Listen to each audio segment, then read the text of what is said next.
അതെ, വീട്ടിലിരിക്കുന്നതിനെ എടുത്ത് കിണറ്റിലിടാൻ തോന്നും. ഇങ്ങനെ ഒരു ഫ്രേസ് കേട്ടിട്ടുണ്ടോ? ഈയിടെയായിട്ട് ഇങ്ങനെ ഒരു തമാശ, ഏറ്റവും എന്താ പറയുക, ഒരു നികൃഷ്ടമായ മിസോജിനിസ്റ്റിക് കമന്റ് അല്ലേ അത്. ശരിയായിരിക്കാൻ, ചിരിപ്പിക്കാൻ വേണ്ടിയിട്ട് ഏതെങ്കിലും ഒരു സിനിമയിൽ അത് യൂസ് ചെയ്ത് കാണുമായിരിക്കും.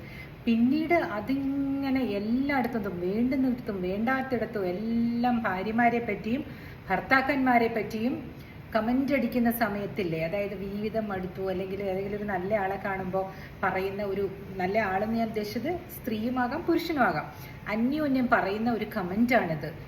ഇതൊക്കെ കാണുമ്പോഴാണ് വീട്ടിൽ ഇരിക്കുന്നതിനെ എടുത്ത് കിണറ്റിലിടാൻ തോന്നുന്നത്. കൊള്ളാലോ, നല്ല രസമുണ്ടല്ലേ കേൾക്കാൻ. അത് കേട്ട് നമ്മളെല്ലാവരും ചിരിക്കുകയും ചെയ്യും.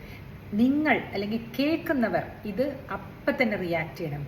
മോശമായി പോയിട്ടോ, ഇത് നന്നല്ല, ഇത് കേൾക്കാൻ ഒരു സുഖമില്ല, ഇങ്ങനെ അങ്ങ് പറഞ്ഞേക്കണം. ഞാനിങ്ങനെ ഒരാളെടുത്ത് പറയണ്ടായിട്ടോ, അപ്പോൾ അവരാലോചിച്ചു, ഇതൊന്നും ശരിയല്ലേ, അങ്ങനെ പറയരുതല്ലേ, അവർ തിരുത്തി. അതാണ് അപ്പോൾ ഇതിലൂടെ പറയാമെന്ന് ഞാൻ വിചാരിച്ചു. അപ്പോൾ കുറേ പേര് കേൾക്കുമ്പോൾ അവർ തിരുത്തുമല്ലോ. എന്തിനാണ് നമ്മുടെ പാർട്ട്ണറെ പറ്റി അങ്ങനെയൊക്കെ പറയുന്നത്? അതിനൊരു സുഖമില്ലെന്നേ കേൾക്കാൻ. പ്ലീസ് ഒന്ന് തിരുത്താവോ, ഒന്ന് കമൻ്റ് അടിക്കണേ. ഞാൻ പറയുന്നത് ഇഷ്ടപ്പെട്ടാലും ഇല്ലെങ്കിലും പ്ലീസ് കമൻറ്റ്.